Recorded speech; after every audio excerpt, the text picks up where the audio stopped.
महाराजगंज लोकसभा क्षेत्र में चुनाव के अंतिम चरण में 1 जून को मतदान होना है। अंतिम चरण के मतदान के लिए सभी राजनीतिक पार्टियां मतदाताओं को अपने पक्ष में करने के लिए ताबड़तोड़ चुनावी रैलियां करने में जुटे हुए हैं।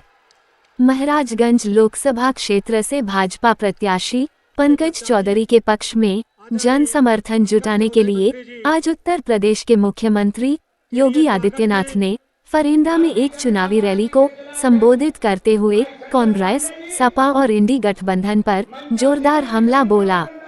चुनावी रैली को संबोधित करते हुए मुख्यमंत्री योगी आदित्यनाथ ने कहा, लोग बोलते हैं मोदी सरकार, एक कांग्रेस और समाजवादी पार्टी के लोग बोलते हैं कि मोदी सरकार क्यों,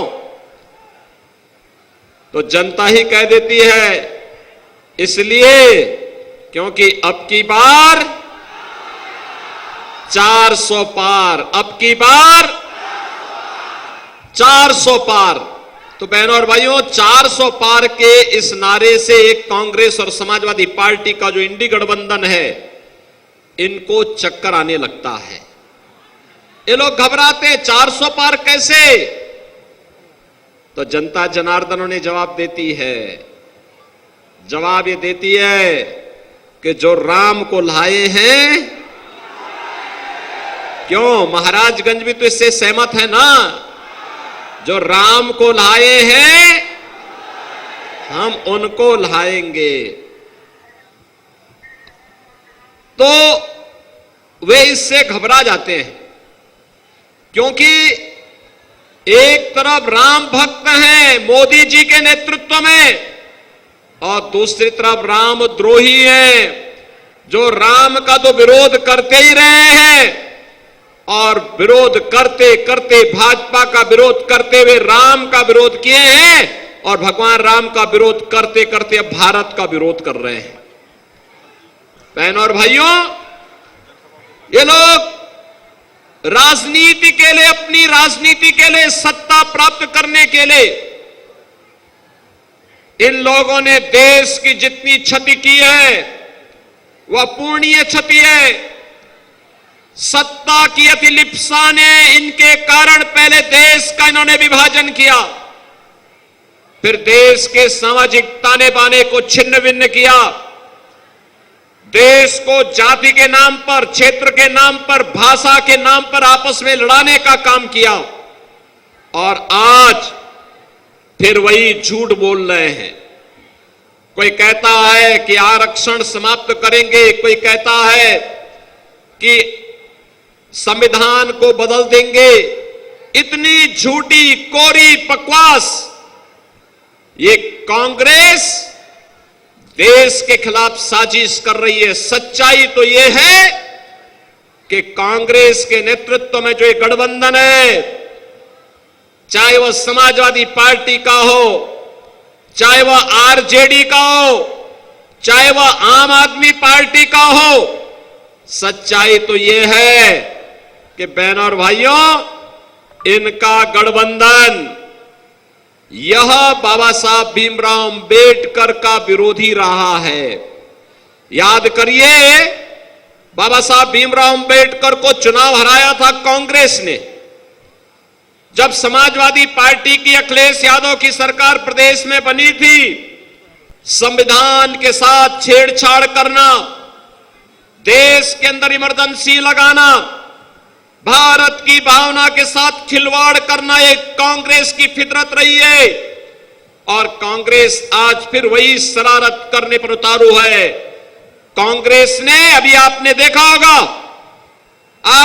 होगा कांग्रेस का एक सहयोगी पश्चिमी बंगाल में टीएमसी है। टीएमसी का मतलब तृणमूल कांग्रेस, यह पश्चिमी बंगाल में है। इसने वहां ओबीसी का सारा आरक्षण मुसलमानों को दे दिया था और परसों ही कोलकाता हाई कोर्ट ने कहा है कि तृणमूल कांग्रेस के द्वारा ओबीसी का आरक्षण मुसलमानों को देना असंवैधानिक है और उन्होंने वहां की सरकार के इस कार्य को पूरी तरह खारिज करके कहा कि नहीं, मुसलमान देश के अंदर आरक्षण पाने का अधिकारी नहीं हो सकता है।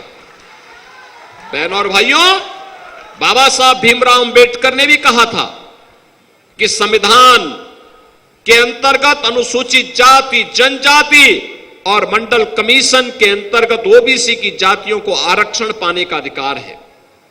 यह आरक्षण धार्मिक आधार पर नहीं हो सकता है।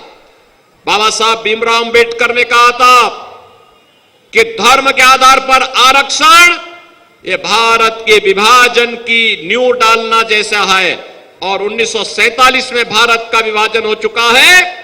अब हम भारत का दूसरा विभाजन नहीं होने देंगे। आइए आप जानते हैं चुनावी रैली को संबोधित करते हुए भाजपा प्रत्याशी ने क्या कहा। आज मोदी है कि 60 साल के बाद इस देश के गरीबों के नाम पे जो वोट मांगा जाता था, उन गरीबों की चिंता कभी नहीं की गई। अगर चिंता करने का काम किया है तो नरेंद्र मोदी ने किया मित्रों, कि 2014 के बाद से जब प्रधानमंत्री को लगा कि इस देश में गरीबों की हालत अभी उसी ही है, तो कहीं ना कहीं प्रधानमंत्री जी ने एक नारा दिया, सबका साथ, सबका विकास, सबका विश्वास और सबका प्रयास। और उस नारे के तहत कहीं ना कहीं अगर आप देखें तो कोई भेदभाव किसी के साथ नहीं हो रहा, और जनता की जो आवश्यकता होती है, जो गरीबों को कम से कम चाहिए, वो सब देने का प्रयास प्रधानमंत्री मोदी ने किया है।